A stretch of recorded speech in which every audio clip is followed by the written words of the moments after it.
সরকারের আন্তরিকতায় ঘাটতি না হলেও নির্বাচন বানচালে নানা অপতৎপরতার আশঙ্কা করছেন বিশ্লেষকেরা। এক্ষেত্রে রাজনৈতিক দলগুলোকে যথেষ্ট দায়িত্বশীল থাকার পরামর্শ তাদের। আস্থায় এনে ভোটার উপস্থিতি নিশ্চিত করতে আইনশৃঙ্খলা পরিস্থিতির উন্নতির কোনো বিকল্প দেখছেন না বিশ্লেষকরা। ত্রয়োদশ জাতীয় সংসদ নির্বাচনের সবুজ সংকেতের পর এবার নড়ে চড়ে বসেছে রাজনৈতিক দলগুলো। নির্বাচন কমিশনেও চলছে রোডম্যাপ ঘোষণার জোর প্রস্তুতি। অন্যদিকে নির্বাচন হবে না, অন্তর্বর্তী সরকার ক্ষমতা ছাড়বে না, এরপর জাতীয় সরকার, এমন গুঞ্জনও চলছে সামাজিক যোগাযোগ মাধ্যমে। সকল কিছুই আমাদের যত স্টেপস আছে সকল কিছু আমরা মাথার মধ্যে এটাই রাখছি যে ফেব্রুয়ারিতে নির্বাচন, আমরা ফেব্রুয়ারিতে চলে যাব। তবে নিরপেক্ষ ও সুষ্ঠু নির্বাচনে সরকার বা নির্বাচন কমিশনের আন্তরিকতার ঘাটতি না থাকলেও চ্যালেঞ্জ হয়ে দাঁড়াতে পারে ভোট ভণ্ডুলের ষড়যন্ত্র, বলছেন বিশ্লেষকরা। তাদের মতে জুলাই আন্দোলনের মিত্রশক্তি বিএনপি, এনসিপি ও জামায়াত সহ সব দলকে গ্রহণযোগ্য নির্বাচন অনুষ্ঠানে আন্তরিক হতে হবে। যদি এমন হয় কিছু রাজনৈতিক দল অংশগ্রহণ করছেন না, যদি এমন হয় যে স্ট্রিটে এজিটেশন বা এই ধরনের আন্দোলন বেড়ে যাচ্ছে, তখন কিন্তু সেটার কোনো একটা জায়গা কেন্দ্রিক থাকে না, সেটা কিন্তু আস্তে আস্তে পুরো বাংলাদেশে ছড়িয়ে যায়। তখন যারা অপতৎপরতা চালাবেন তাদের জন্য এই অপরচুনিটিটা, এটা একটা সুযোগ করে দেয় এবং আরো বহু ধরনের ঝামেলা তৈরি করার একটা স্কোপ চলে আসে। জুলাই সনদে ঐক্যমত্য, সব দলের অংশগ্রহণ, স্বচ্ছ ভোট গ্রহণ ও ফল প্রকাশ, এসব সমীকরণ মিলালেই নির্বাচনের গ্রহণযোগ্যতা নিশ্চিত করা সম্ভব, বলছেন বিশ্লেষকরা।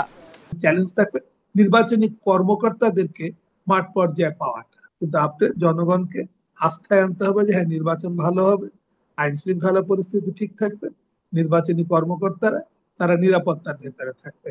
এই জিনিসগুলো যদি আপনি ইনশিওর করেন তাহলে হবে। গণ অভ্যুত্থান পরবর্তী নির্বাচনে দলগুলো প্রতিযোগিতার রাজনীতি করবে, প্রতিহিংসার নয়।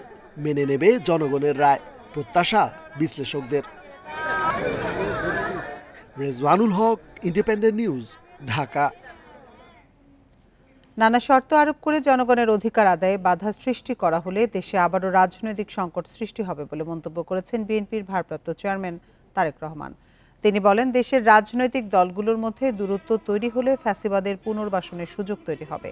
৪৫তম প্রতিষ্ঠাবার্ষিকী উপলক্ষে বাংলাদেশ টিন মৈত্রী আন্তর্জাতিক সম্মেলন কেন্দ্রে মঙ্গলবার বিকেলে আলোচনা সভার আয়োজন করে জাতীয়তাবাদী স্বেচ্ছাসেবক দল। সেখানে প্রধান অতিথি হিসেবে লন্ডন থেকে ভার্চুয়ালি যোগ দেন দলের ভারপ্রাপ্ত চেয়ারম্যান তারেক রহমান। তিনি রাজনৈতিক দলগুলোর মধ্যে বিভিন্ন বিষয়ে বিভাজনের কথা উল্লেখ করে বলেন, এরকম বিভাজন দেশের জন্য ভালো ফল বয়ে আনবে না। এর ফলে ফ্যাসিবাদের ফিরে আসার সুযোগ তৈরি হবে। সংবিধান কিংবা বিধিবিধান দিয়ে ফ্যাসিবাদ ঠেকানো যায় না বলেও মন্তব্য করেন বিএনপির ভারপ্রাপ্ত চেয়ারম্যান। নানা রকম উপায় বা শর্ত আরোপ করে জনগণের রাজনৈতিক অধিকার প্রতিষ্ঠার পথে যদি বাধা সৃষ্টি হয়, তাহলে অবশ্যই গণতন্ত্রের উত্তরণের পথ সংকটে পড়বে। গণতান্ত্রিকামী রাজনৈতিক দলগুলোর মধ্যে যদি দূরত্ব তৈরি হয় বা দূরত্ব তৈরি হলে রাষ্ট্র এবং রাজনীতিতে পতিত, পরাজিত, পলাতক ফ্যাসিস্ট চক্রের পুনর্বাসনের পথ সহজ হয়ে উঠবে। নির্বাচন পেছানোর যে সন্দেহ, এটা দলগুলোর রাজনৈতিক বক্তব্য। নেতাদের কথাবার্তায় গুণগত পরিবর্তন হয়নি বলে মন্তব্য করেন আইন উপদেষ্টা। মঙ্গলবার দুপুরে সচিবালয়ে সাংবাদিকদের কাছে এসব কথা বলেন তিনি। উপদেষ্টা ফের নিশ্চিত করেন, ফেব্রুয়ারিতেই হবে নির্বাচন, এরপর থাকবে না অন্তর্বর্তী সরকার। শিগগিরই বেশ কিছু সংস্কার কমিশনের সুপারিশ আইন হচ্ছে বলেও জানান তিনি। ৫ আগস্ট প্রধান উপদেষ্টা ঘোষণা দেন ফেব্রুয়ারিতে হবে জাতীয় নির্বাচন। সে অনুযায়ী আগাচ্ছে সব, কিন্তু এনসিপি জামায়াতের কিছুটা আপত্তি রয়েছে। আগামী রমজানের আগে ২০২৬ সালের ফেব্রুয়ারি মাসে জাতীয় নির্বাচন অনুষ্ঠানের আয়োজন করে। তবে উপদেষ্টারা নিশ্চিত করে যাচ্ছেন নির্বাচন পেছাবে না। নিশ্চিত করলেন আইন উপদেষ্টাও। তিনি বলেন, ফেব্রুয়ারিতেই জাতীয় নির্বাচন, এরপর বিদায় নেবে অন্তর্বর্তী সরকার। নির্বাচন অনুষ্ঠানে সরকার দৃঢ় প্রতিজ্ঞ। সকল কিছুই আমাদের যত স্টেপস আছে সকল কিছু আমরা মাথার মধ্যে এটাই রাখছি যে ফেব্রুয়ারিতে নির্বাচন, আমরা ফেব্রুয়ারিতে চলে যাব।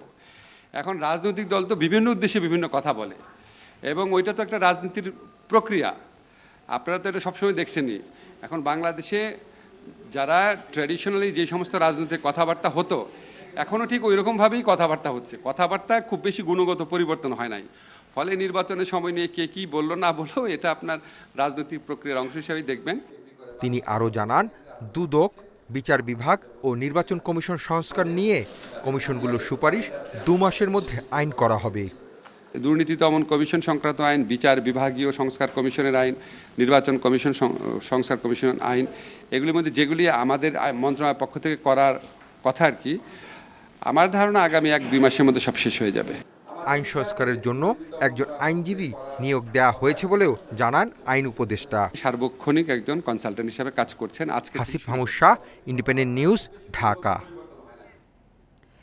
ফেব্রুয়ারিতে নির্বাচন নিয়ে কোনো শঙ্কা নেই, তবে জুলাই সনদের খসড়ায় কিছু অসঙ্গতি আছে, যার সংশোধনী দিয়ে মতামত জানাবে বিএনপি। মঙ্গলবার রাজধানীতে একথা জানান দলটির স্থায়ী কমিটির সদস্য সালাউদ্দিন আহমদ। আর ভোটাররা যেন নির্বিঘ্নে ভোট দিতে পারে সেই পরিবেশ নিশ্চিতের দাবি জানিয়েছেন বিএনপির সিনিয়র যুগ্ম মহাসচিব রুহুল কবির রিজভী।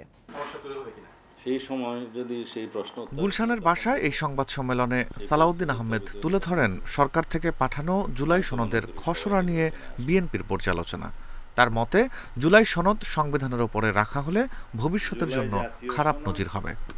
কিভাবে এই সমঝোতা দলিলটাকে গ্রহণ করতে পারি, বাস্তবায়ন করতে পারি, সেই চিন্তায় আমাদেরকে করতে হবে। এখন যদি বলা হয় যে এই সমঝোতা দলিলের সবকিছুই সংবিধানের উপরে প্রাধান্য পাবে, তো তাহলে পরে এটা একটা ব্যাড প্রেসিডেন্ট সৃষ্টি হবে ভবিষ্যতের জন্য। তিনি জানান, ফেব্রুয়ারিতে নির্বাচন নিয়ে প্রধান উপদেষ্টার বক্তব্যে আস্থা রাখছে বিএনপি। নির্বাচন আগামী 2026 সালের ফেব্রুয়ারির প্রথমার্ধেই হবে ইনশাআল্লাহ। এটা মাননীয় প্রধান উপদেষ্টা এই সময়সীমাটা ঘোষণা করেছেন, চিঠি দিয়েছেন নির্বাচন কমিশনের প্রস্তুতি প্রায় শেষ পর্যায়ে। ফেব্রুয়ারিতে সুষ্ঠু নির্বাচনের মধ্য দিয়ে গণতন্ত্রে ফিরবে দেশ। স্বেচ্ছাসেবক দলের প্রতিষ্ঠাবার্ষিকীতে জিয়াউর রহমানের সমাধিতে শ্রদ্ধা নিবেদন শেষে এমন প্রত্যাশার কথা জানান দলের সিনিয়র যুগ্ম মহাসচিব রুহুল কবির রিজভী। তিনি বলেন, পুরো জাতি এখন নির্বাচনের রোডম্যাপের অপেক্ষায়। এই নির্বাচন কমিশন এবং অন্তর্বর্তী সরকার একটা অবাধ সুষ্ঠু নির্বাচন ফেব্রুয়ারির মধ্যে দেয় এবং তারা পদক্ষেপ গ্রহণ করলেই আমি মনে করি যে ভোটারদের মধ্যে আস্থা আসবে। এদিকে বিএনপির সাবেক মহাসচিব আব্দুস সালাম তালুকদারের স্মরণ সভায় যোগ দিয়ে দলের স্থায়ী কমিটির সদস্য নজরুল ইসলাম খান নেতাকর্মীদের সংযত আচরণের আহ্বান জানান। সংক্ষিপ্ত বক্তব্যে দেশনেত্রী এবং খালেদা জিয়া আমাদেরকে দিক নির্দেশনা দিচ্ছেন, আমাদের উচিত সেগুলো বিবেচনায় নেওয়া, আমাদের উচিত সেটা অনুসরণ করা। রাজধানীর ডিপ্লোমা ইঞ্জিনিয়ার্স ইনস্টিটিউশনে এই স্মরণ সভায় যোগ দেন প্রয়াত সালাম তালুকদারের মেয়ে সালিমা তালুকদার আরুনি সহ পরিবারের সদস্য। বারবার করে আব্বু বলছিলেন, আপনি কোনো চিন্তা করবেন না। Rifat Alam, independent news, Dhaka. চোখের চিকিৎসা শেষে থাইল্যান্ড থেকে দেশে ফিরে আবারও অসুস্থ হয়ে পড়েছেন বিএনপির মহাসচিব মির্জা ফখরুল ইসলাম আলমগীর। বর্তমানে তিনি ইউনাইটেড হাসপাতালে ভর্তি রয়েছেন। মঙ্গলবার রাত 1টার দিকে তাকে ইউনাইটেড হাসপাতালে নিয়ে যাওয়া হয়। এর আগে সন্ধ্যায় চিকিৎসা শেষে ব্যাংকক থেকে ঢাকায় ফেরেন তিনি। এরপর গুলশানের বিএনপি চেয়ারপারসনের কার্যালয়ে যান মির্জা ফখরুল। সেখানে রাত 11:30 পর্যন্ত একাধিক দলীয় বৈঠকে অংশ নেন। পরে বাসায় ফিরে কিছুটা অসুস্থতা বোধ করলে তাকে হাসপাতালে নিয়ে যাওয়া হয়। এর আগে গত 13ই আগস্ট চোখের চিকিৎসা করাতে ব্যাংকক যান তিনি। বিএনপি মিডিয়া সেল জানিয়েছে, হাসপাতালে ভর্তি থাকলেও এখন সুস্থ আছেন মির্জা ফখরুল।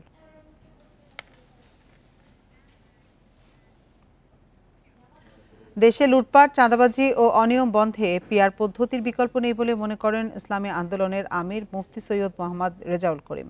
বিচার সংস্কার এবং পিআর পদ্ধতি ছাড়া নির্বাচন হতে দেয়া হবে না বলেও হুঁশিয়ারি দিয়েছেন তিনি। মঙ্গলবার বিকেলে বায়তুল মোকাররমের উত্তর গেটে এক সমাবেশে তিনি আরও বলেন, জুলাই সনদ বাস্তবায়ন ও এর আইনি ভিত্তি নির্বাচনের আগেই হতে হবে। বলেন, দৃশ্যমান সংস্কার ও জুলাই গণহত্যার বিচারের কাজ সম্পন্ন না করেই জাতীয় নির্বাচনের ঘোষণা জনমনের সন্দেহ তৈরি করেছে। বিভিন্ন জরিপের প্রসঙ্গ তুলে ধরে তিনি আরও বলেন, বেশিরভাগ মানুষ পিআর পদ্ধতির পক্ষে, তবুও দায়িত্বশীলরা সেটি আমলে নিচ্ছেন না। এ সময় অন্য বক্তারা বলেন, সংস্কার না হলে জুলাই অভ্যুত্থানের প্রয়োজন ছিল না।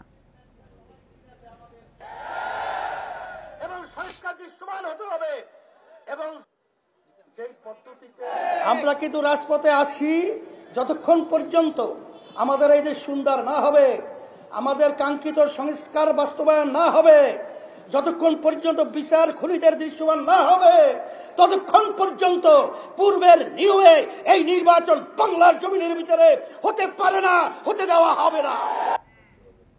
মানবতা এবং সাহসিকতার জন্য মাইলস্টোন স্কুলে বিমান বিধ্বস্তে নিহত শিক্ষক মাহিরিন চৌধুরী, মাসুকা বেগম এবং মাহফুজা খানম জাতির কাছে স্মরণীয় হয়ে থাকবেন এ মন্তব্য করেছেন প্রধান উপদেষ্টা অধ্যাপক মোহাম্মদ ইউনূস। মঙ্গলবার বিকেলে রাষ্ট্রীয় অতিথি ভবন যমুনায় নিহত 3 শিক্ষকের পরিবারের সাথে সাক্ষাৎ করেন প্রধান উপদেষ্টা।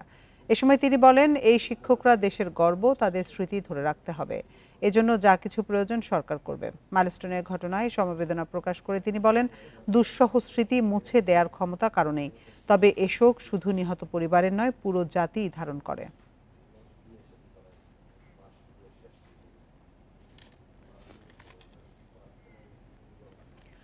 শুল্ক নিয়ে জটিলতা কেটে যাওয়ায় দিনাজপুরের হিলি স্থলবন্দর দিয়ে আমদানির চাল খালাস শুরু হয়েছে। শুল্ক ছাড় দেওয়ার পরও হার নির্ধারণ না করায় 7 দিন বন্দরে আটকে ছিল 2900 মেট্রিক টন চাল। এবার খালাস শুরু হয়েছে পুরোদমে। ছাড়ে আমদানি করা 1 লাখ টন চাল বাজারে পৌঁছালে অস্থিরতা কাটার আশা ব্যবসায়ীদের। প্রায় 4 মাস বন্ধের পর হিলি স্থলবন্দর দিয়ে ভারত থেকে চাল আমদানি শুরু হয় গত মঙ্গলবার থেকে। সোমবার পর্যন্ত 88টি ট্রাকে 3859 মেট্রিক টন চাল আমদানি হয়, কিন্তু শুল্ক জটিলতায় তা খালাস করা যাচ্ছিল না। আমদানিকারকরা বলছেন, বাজারে অস্থিরতা নিয়ন্ত্রণে চাল আমদানিতে শুল্ক ছাড়ের ঘোষণা দেয় সরকার, কিন্তু হার নির্ধারণ না হওয়ায় দেখা দেয় জটিলতা। শেষ পর্যন্ত সোমবার কাস্টমসের সার্ভারে শুল্ক নির্ধারণ করে দেয়া হয়।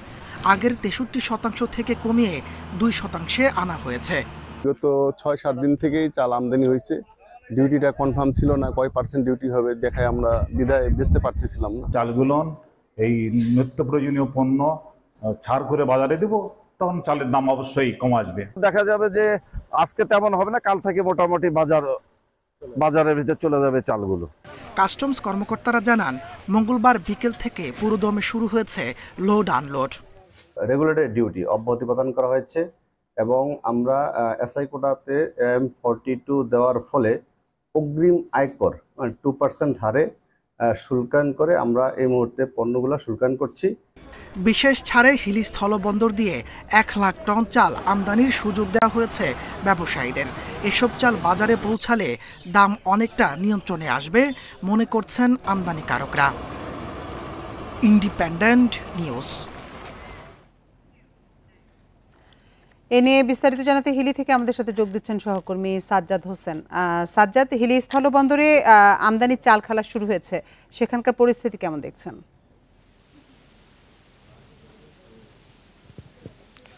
জি, আপনি জানেন যে চালের বাজারের ঊর্ধ্বগতি রোধ করার জন্য সরকার বেসরকারি পর্যায়ে চাল আমদানির সিদ্ধান্ত নেয়। সেই প্রেক্ষিতে কিন্তু 11 আগস্ট হতে হিলি স্থলবন্দর দিয়ে কিন্তু ভারত থেকে চাল আমদানি শুরু হয়। তো চাল আমদানি শুরু হলেও শুল্ক জটিলতার কারণে ব্যবসায়ীরা কিন্তু চালগুলো খালাস করতে পারছিলেন না। তো গতকালকে শুল্ক জটিলতা কেটে যাওয়ার কারণে বিকেলের পর থেকে কিন্তু আমরা দেখতে পাচ্ছি যে চাল ভারতীয় ট্রাক থেকে বাংলা ট্রাকে আনলোড হয়ে কিন্তু বন্দর থেকে দেশের বিভিন্ন প্রান্তে চলে গেছে। আর এখনো বর্তমানে আমি বন্দরে রয়েছি, এখানে আমার পিছনে দেখতে পাচ্ছেন যে চালবাহী ট্রাক রয়েছে। তো লোড আনলোড এখনো শুরু হয়নি, হয়তো কিছুক্ষণ পর লোড আনলোড শুরু হবে। পাশাপাশি কিন্তু ভারত থেকে চাল আমদানি অব্যাহত থাকবেন। তো আমদানিকারক ব্যবসায়ীরা বলছেন যে তারা গত 8 দিনে বন্দর দিয়ে প্রায় 170 ট্রাকের মতো কিন্তু চাল আমদানি করেছে। এই শুল্ক জটিলতার কারণে কিন্তু প্রায় 7 দিন ধরে চালগুলো কিন্তু বন্দরে আটকা ছিল। সেটি কালকে সমাধান হওয়ার পরে কিন্তু চাল খালাস তারা শুরু করেছেন। তো তারা বলছেন বন্দরে যেসব চাল রয়েছে এই সব চাল যখন খোলা বাজারে যাবে সেক্ষেত্রে কিন্তু একটা দামের প্রভাব কিন্তু পড়বে।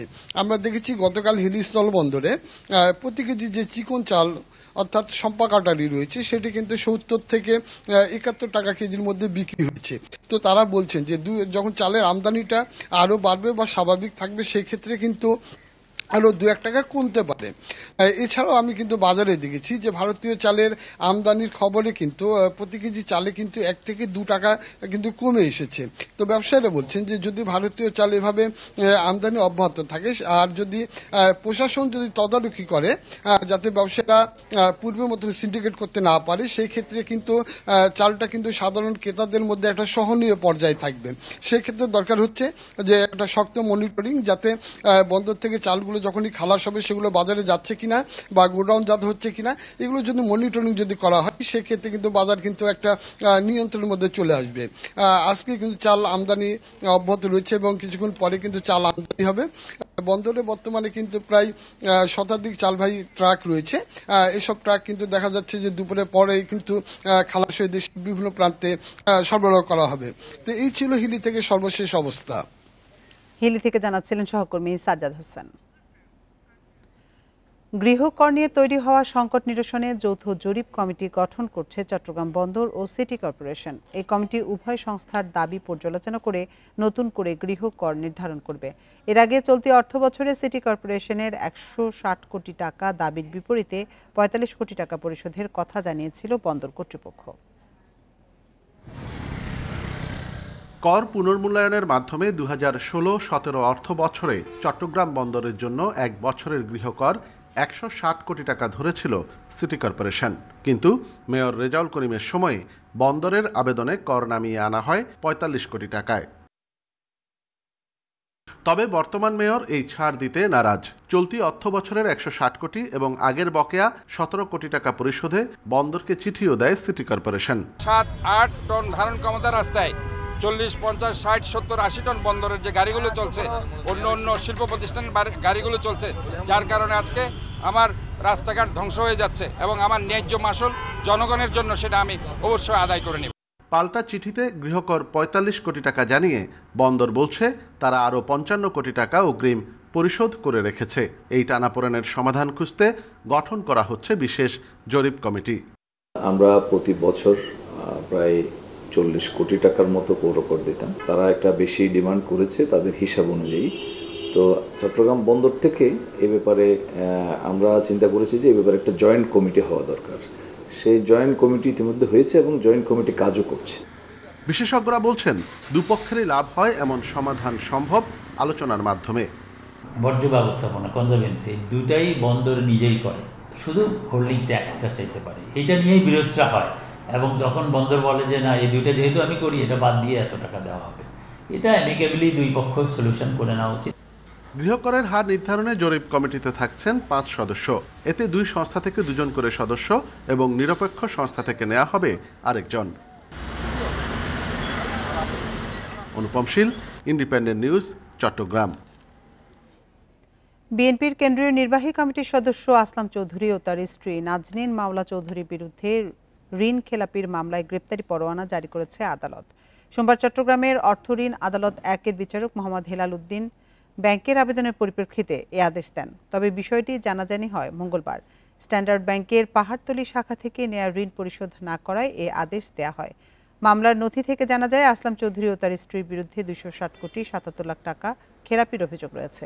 যে বন্ধকি সম্পদ রয়েছে তা নিলামে বিক্রির চেষ্টা করেও ব্যর্থ হয় ব্যাংক। গেল বছর সরকার পতনের পর আসলাম চৌধুরী জামিনে কারাগার থেকে মুক্তি পান। তার বিরুদ্ধে 76টি মামলা রয়েছে।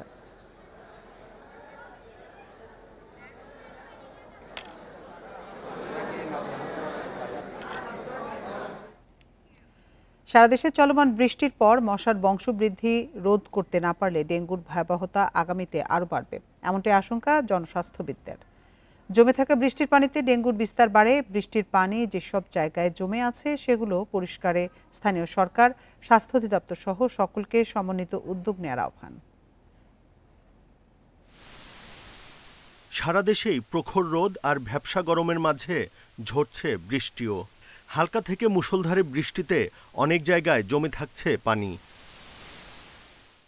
জমে থাকা স্বচ্ছ পানিতেই এডিস মশা জন্মায়। এ কারণে ডেঙ্গুর উপদ্রব আরও বাড়ার শঙ্কা করছেন বিশেষজ্ঞরা।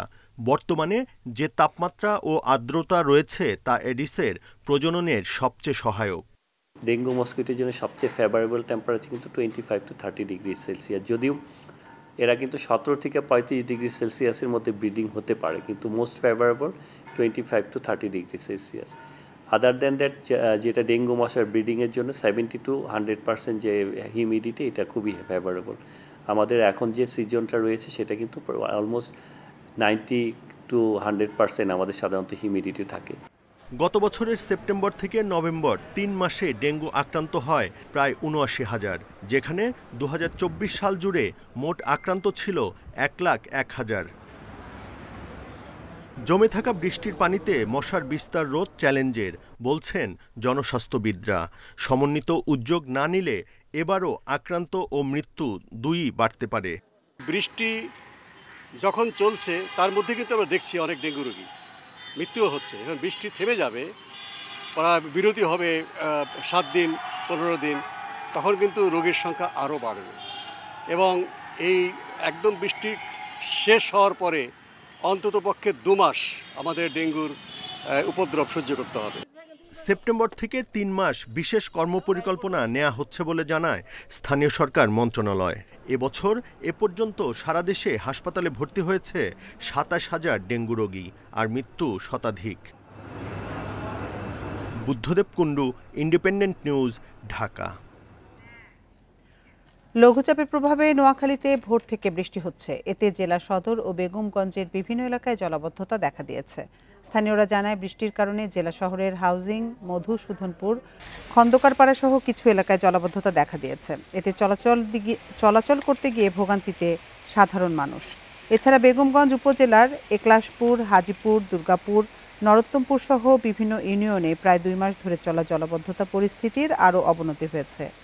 খাল দখল, দূষণ ও ভরাট হয়ে যাওয়ায় পানি নিষ্কাশনের পথ না থাকায় এমন পরিস্থিতি সৃষ্টি হয়েছে বলেও অভিযোগ করেন ভুক্তভোগীরা।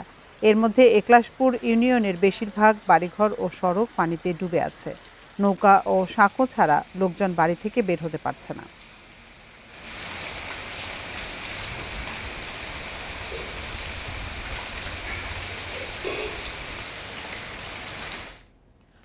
বঙ্গোপসাগরে অবস্থানরত নিম্নচাপটি বর্তমানে ভারতের উড়িষ্যা এলাকায় অবস্থান করছে। এটি আরও উত্তর পশ্চিম দিকে অগ্রসর হয়ে দুর্বল হয়ে পড়ার পূর্বাভাস দিয়েছে আবহাওয়া অফিস। সংস্থাটির তথ্যানুসারে নিম্নচাপের প্রভাবে সাগরে বায়ুচাপের আধিক্য রয়েছে। উপকূলীয় ও সমুদ্র বন্দরগুলোয় ঝোড়ো হাওয়া বয়ে যেতে পারে। দেশের 3 সমুদ্র বন্দরে জারি রয়েছে 3 নম্বর সতর্ক সংকেত। এদিকে চট্টগ্রাম, বরিশাল সহ 7 জেলার দক্ষিণ পূর্ব দিক দিয়ে ঝোড়ো হাওয়া সহ বৃষ্টি হতে পারে। এসব এলাকার নদীবন্দরে জারি রয়েছে 1 নম্বর সতর্ক সংকেত। সক্রিয় মৌসুমী বায়ুর প্রভাবে আজও সারা দেশে বৃষ্টি হতে পারে, কোথাও কোথাও হতে পারে ভারী বৃষ্টি। মঙ্গলবার দেশের সর্বোচ্চ বৃষ্টি রেকর্ড করা হয় সিলেটে 91 মিলিমিটার।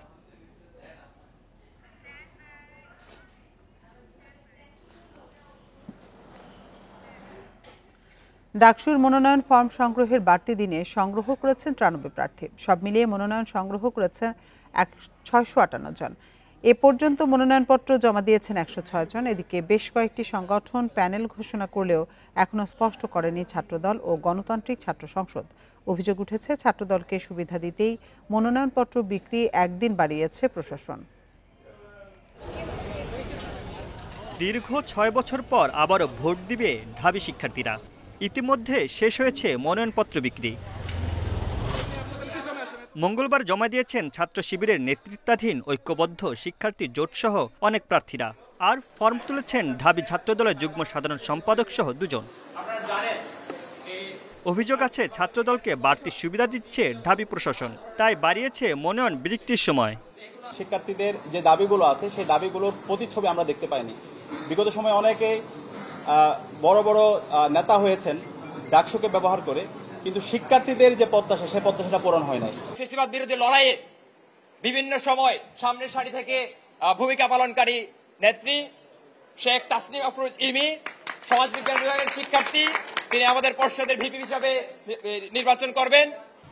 চিফ রিটার্নিং কর্মকর্তা জানান, ছাত্রদল কিংবা অন্য কাউকে সুবিধা দিতে নয়, সাধারণ শিক্ষার্থীদের কথা ভেবেই বাড়ানো হয়েছে মনোনয়নপত্র তোলা ও জমাদানের সময়, যাতে কেউ বলতে না পারে এতদিন পর একটা ইলেকশন হচ্ছে আমি মনোনয়নপত্র নিতে পারলাম না, বা 5 মিনিটের জন্য 1 মিনিটের জন্য।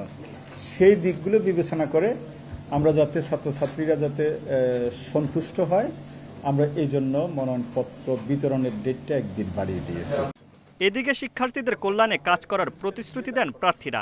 ক্যাম্পাসের নিরাপত্তা থেকে শুরু করে আবাসন সংকটের বিষয়গুলো সমাধানের আশ্বাস তাদের। সব দলীয় সবাই আসলে এখন ফর্মটা তুলছে এবং আজকে ফর্ম পূরণ করে জমা দিবে আবার অনেকেই। ঢাকা বিশ্ববিদ্যালয়ের একটা বড় অংশ হচ্ছে সাধারণ শিক্ষার্থী, যারা কোনোভাবেই কোনো রাজনৈতিক দলের সাথে সম্পৃক্ত নয় এবং তারা এমন কাউকেও চায় না যে আসুক যারা নিজেদের দলের এজেন্ডাকে বাস্তবায়ন করুক। যাচাই বাছাই শেষে চূড়ান্ত প্রার্থীর তালিকা প্রকাশ করা হবে 21 আগস্ট। ভোটার 39,775 জন। 28 পদের নির্বাচন 9 September. Mamunur Rahman, independent news, Dhaka. Jahangirnagar বিশ্ববিদ্যালয় কেন্দ্রীয় ছাত্র সংসদ জাকসু নির্বাচনের মনোনয়নপত্র সংগ্রহ ও জমা দেওয়ার সময়সীমা একদিন বাড়ানো হয়েছে। সোমবার রাতে জাকসু নির্বাচন কমিশনের জরুরি বৈঠকে এ সিদ্ধান্ত হয়। নতুন সময়সূচি অনুযায়ী 21 আগস্ট দুপুর 2টা পর্যন্ত মনোনয়নপত্র সংগ্রহ ও বিকেল 4টা পর্যন্ত মনোনয়নপত্র জমা দেওয়া যাবে। আগে ঘোষিত তফসিল অনুযায়ী 18 ও 19 আগস্ট সকাল 9টা থেকে বিকেল 5টা পর্যন্ত মনোনয়ন ফর্ম সংগ্রহ ও জমা দেওয়ার সময় থাকলেও শিক্ষার্থী সহ কিছু ছাত্র সংগঠনের আবেদনের পরিপ্রেক্ষিতে সময় বাড়ানো হয়। সোমবার মনোনয়নপত্র সংগ্রহের প্রথম দিনে 132 জন প্রার্থী ফর্ম নিয়েছেন। জাকসু নির্বাচনে ভোট গ্রহণ হবে আগামী 11 সেপ্টেম্বর। এদিকে জাকসু নির্বাচনের জন্য বুধবার থেকে আগামী 13 সেপ্টেম্বর পর্যন্ত ক্যাম্পাসের অভ্যন্তরে সব ধরনের সভা সমাবেশ, কর্মসূচি ও মোটরসাইকেল চলাচলে নিষেধাজ্ঞা দিয়েছে প্রশাসন।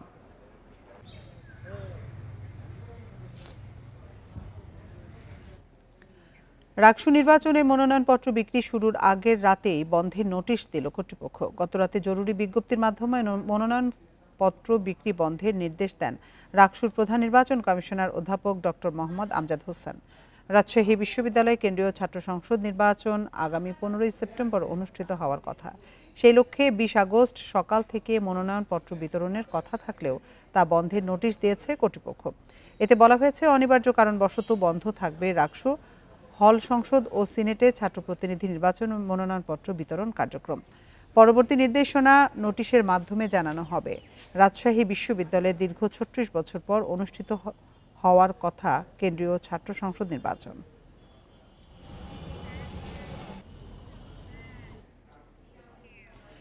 এ নিয়ে বিস্তারিত জানাতে রাজশাহী থেকে আমাদের সাথে যোগ দিচ্ছেন সহকর্মী মুস্তাফিজুর রহমান। মুস্তাফিজ, মনোনয়নপত্র বিতরণের আগের দিন কেন বন্ধের নোটিশ দেওয়া হলো, এ নিয়ে সাধারণ শিক্ষার্থীরা কি বলছেন?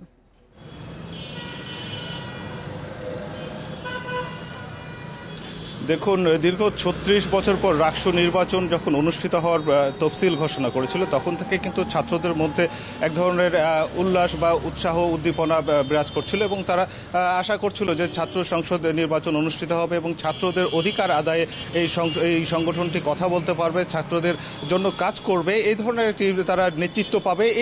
ঠিক এইগুলো নিয়েই কিন্তু ছাত্ররা কাজ করছিল এবং রাজশাহী বিশ্ববিদ্যালয়ের যে ছাত্র সংগঠন রয়েছে তারাও কিন্তু প্রচারণা এবং তাদের মধ্যে কে দাঁড়াবে এবং তাদের নেতা নির্বাচনের বিষয়গুলো এগুলো নিয়েই কিন্তু তাদের মধ্যে বেশ আলাপ আলোচনা, ক্যাম্পাস জমে উঠেছিল এক কথা বলা যেতে পারে।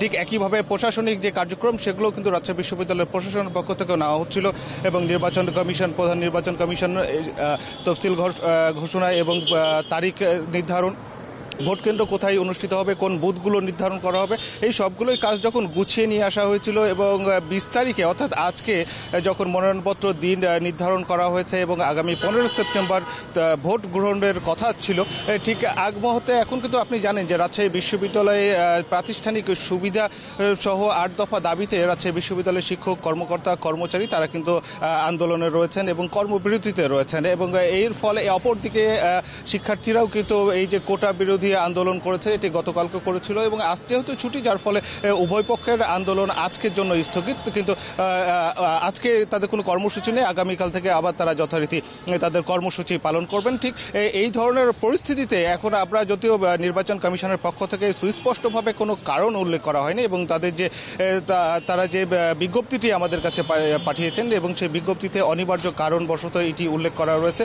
তবে এখন পর্যন্ত গতকালকেই একটি কথা ছিল এবং কল্পনা ছিল যে রাজশাহী ইউনিভার্সিটির মধ্যে যেহেতু ছাত্র শিক্ষকদের এই যে আন্দোলন চলছে সেই সাথে ক্যাম্পাসে শিক্ষার্থীদের মধ্যে একটা অস্থিরতা বিরাজ করছে। এইরকম পরিস্থিতিতে আসন্ন রাকসু নির্বাচনের ভবিষ্যৎ নিয়েও কিন্তু কথা উঠেছিল। আর এখন পর্যন্ত যেহেতু আর 15 দিন সময় রয়েছে, অর্থাৎ নির্বাচন অনুষ্ঠিত 15 দিনের সময়, এই 15 দিনে যখন আজকে নমিনেশন বিক্রির তারিখটি পিছিয়ে দেওয়া হয়েছে, অর্থাৎ দেখা গেছে সামনের যে নির্বাচনের সঠিক দিনটিও ঠিক থাকবে কিনা সেটি নিয়েও কিন্তু সংশয় দেখা দিয়েছে। কারণ নির্বাচন অনুষ্ঠিত হলে মনোনয়নপত্র বিক্রি, মনোনয়নপত্র জমা দেওয়া, এরপরে যাচাই বাছাইয়ের বেশ কয়েকটি কিন্তু ধাপ রয়েছে। এই ধাপগুলো পেরোতে আবার সময় লাগে। ঠিক এর ফলে যে নির্দিষ্ট সময়ে রাকসু নির্বাচন অনুষ্ঠিত হতে পারবে কিনা সেটি নিয়ে কিন্তু এখন স্থানীয় যারা ছাত্ররা রয়েছেন, যারা সম্ভাব্য প্রার্থীরা রয়েছেন, তাদের মধ্যে কিছুটা শঙ্কা রয়েছে। তবে এখন পর্যন্ত নির্বাচন কমিশন বলছে পরিস্থিতি স্বাভাবিক হলেই তারা নির্বাচনের মনোনয়নপত্র বিক্রির তারিখটি আবার তারা পুনরায় ঘোষণা করবেন এবং তারা চেষ্টা করছেন যে যথাসময়ের মধ্যে রাকসু নির্বাচনের যে দিনটি রয়েছে সেই দিনে রাকসু নির্বাচন অনুষ্ঠিত করার তারা চেষ্টা করছেন। এখন পর্যন্ত কিন্তু নির্বাচন কমিশনের পক্ষ থেকে এটি জানানো হয়েছে। তো রাকসু নির্বাচন নিয়ে এই ছিল রাজশাহী থেকে সর্বশেষ। রাজশাহী থেকে সবশেষ তথ্য জানাচ্ছিলেন সহকর্মী মোস্তাফিজুর রহমান। কারাবন্দী নজরুল ইসলাম মজুমদারের নাসা গ্রুপের রপ্তানিমুখী তৈরি পোশাক কারখানাগুলো সচলে উদ্যোগ নিয়েছে সরকার। শ্রম সচিব বলছেন, শিল্পাঞ্চলে অস্থিরতা রোধ এবং শ্রমিকদের কর্মসংস্থান ও রপ্তানি আয়কে গুরুত্ব দেওয়া হচ্ছে। এজন্য নাসার কারখানাগুলো ব্যাংক থেকে ব্যাংক টু ব্যাংক এলসি সুবিধা পাবে। বিশেষ ব্যবস্থায় কারাগার থেকে ব্যবসার প্রয়োজনীয় নথিতে সই করতে পারবেন প্রতিষ্ঠানটির চেয়ারম্যান। তৈরি পোশাক খাতের অন্যতম বড় শিল্প গ্রুপ নাসা। আবাসন ও ব্যাংকিং খাতেও তাদের ব্যবসা রয়েছে। নাসার শতভাগ রপ্তানিমুখী কারখানাগুলো 2023 সালে 4,580 কোটি টাকা এবং 2024 সালে 3,200 কোটি টাকার পণ্য রপ্তানি করেছে। কিন্তু গত অক্টোবরে জুলাই অভ্যুত্থানের হত্যা মামলায় গ্রুপের চেয়ারম্যান নজরুল ইসলাম মজুমদার গ্রেপ্তার হন। তার বিরুদ্ধে বড় অঙ্কের অর্থ পাচারের অভিযোগও আছে। চেয়ারম্যান জেলে যাওয়ার পর নাসা গ্রুপের অনেক প্রতিষ্ঠান ঋণ পরিশোধে ব্যর্থ হলে খেলাপি হয়ে পড়ে। তখন থেকেই কারখানাগুলো বিভিন্ন ব্যাংক থেকে ব্যাক টু ব্যাক এলসি সুবিধা পাচ্ছে না। ফলে রপ্তানি বাজার থেকে সরাসরি ক্রয়াদেশও পাচ্ছে না তারা। গ্রুপটির এক শীর্ষ কর্মকর্তা নাম প্রকাশ না করার শর্তে জানান, বিভিন্ন প্রতিষ্ঠানের সঙ্গে সাব কন্ট্রাক্টে কাজ করে বেতন হচ্ছিল 25,000 শ্রমিকের। তবে আর্থিক সংকটে গত মাসের বেতন বাকি, বেশিরভাগ শ্রমিককে দেয়া হয়েছে ছুটি। শ্রম সচিব জানান, শিল্পাঞ্চলে অস্থিরতা ঠেকাতে নাসাকে সহায়তা করবে সরকার। গত রোববারে বাংলাদেশ ব্যাংক আমাদের সিদ্ধান্তের পরে তারা মিটিং করছে। মিটিং করে আমরা সেই সাপোর্ট দিচ্ছি। এই সাপোর্টের মাধ্যমে তারা যদি এলসি খুলে তাদের ব্যবসাটা রান করতে পারে এবং সবগুলো কমপ্লেক্স ফ্যাক্টরি এবং তাদের অনেকগুলো ব্র্যান্ড বায়ার আছে, শ্রমিকদের আনএমপ্লয়মেন্টটা ঠেকানো, আমাদের শ্রমিক আনরেস্ট এবং আমাদের এক্সপোর্টটাকে ধরে রাখা, এটি আমাদের মূল তিনটি ফোকাস। গ্রুপের কিছু সম্পদ বিক্রি সহ প্রতিষ্ঠানগুলো সচল রাখার স্বার্থে নথিপত্রে স্বাক্ষর লাগবে গ্রুপ চেয়ারম্যান নজরুল ইসলাম মজুমদারের। শ্রম সচিব জানান, কারাবন্দী নাসার চেয়ারম্যানের স্বাক্ষর নেয়ার বিশেষ সুবিধা দিতে স্বরাষ্ট্র মন্ত্রণালয়কে আহ্বান করা হয়েছে। এই ডকুমেন্টেশনের জন্য তার যেখানে সই স্বাক্ষর লাগবে সেই সাপোর্টটা যেন আমরা তাদের ম্যানেজমেন্ট পেতে পারে, এই জন্য যারা নজরুলের কাছ থেকে আমরা স্বরাষ্ট্র মন্ত্রণালয়ের মাধ্যমে আমরা আইজিপি জনকে বলেছি। এর আগে সরকার বেক্সিমকো গ্রুপের শ্রমিকদের পাওনা মেটাতে এগিয়ে এসেছিল। 14টি শিল্প ইউনিটের 27,000-এর বেশি শ্রমিকের পাওনা মেটাতে সরকার 525 কোটি টাকা বরাদ্দ দেয়। Hari Saha, independent news, Dhaka.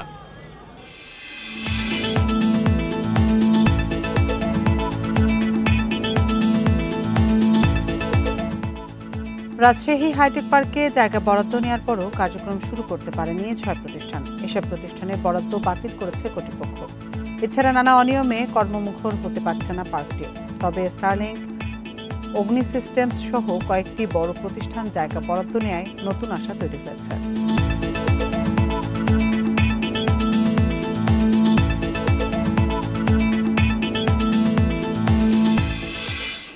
এ নিয়ে বিস্তারিত প্রতিবেদন থাকছে সংবাদের পরের অংশে। চলে যাচ্ছি অন্যান্য খবরে। পাটের ভালো উৎপাদনের পরও দাম নিয়ে দুশ্চিন্তায় চাষিরা। বীজ, সার, কীটনাশক ও শ্রমিকদের মজুরি বৃদ্ধির কারণে উৎপাদন খরচ বেড়েছে কয়েক গুণ। এতে উৎপাদন খরচের তুলনায় দেখা দিয়েছে লোকসানের সংখ্যা। তবে কৃষি বিভাগ বলছে, মান ভালো হলে মিলবে ভালো দামও। ফরিদপুরে এবছর ৮৬,৫৩১ হেক্টর জমিতে পাটের আবাদ হয়েছে। জাগ দেয়া থেকে শুরু করে সোনালী আঁশ ছাড়ানো নিয়ে ব্যস্ত সময় পার করছেন চাষিরা। তবে আবাদে ব্যয় বেড়েছে কয়েক গুণ, দাবি চাষিদের। বিঘা প্রতি ১৫ থেকে ১৬,০০০ টাকা খরচ করে ৮ মণ পাট উৎপাদন হয়। শুরুতে মণ প্রতি ৪২০০ টাকায় বিক্রি হলেও এখন বিক্রি হচ্ছে ৩৭০০ থেকে ৩৮০০ টাকায়। অনেক খরচ হয়ে যায়, তাতে আমাদের বাজার যে আমরা মূল্য পাই ফলন অনুপাতে, তাতে ওই মূল্য আমাদের লস হয়ে যায়। সরকার যদি সহযোগিতা করে, যদি দামটা ভালো দেয় তাহলে আমাদের ভালো হবে। কুষ্টিয়ায় এবছর ৩৫,১৮৫ হেক্টর জমিতে পাট চাষ হয়েছে। ফলন নিয়ে সন্তুষ্ট থাকলেও দাম নিয়ে মিশ্র প্রতিক্রিয়া চাষিদের।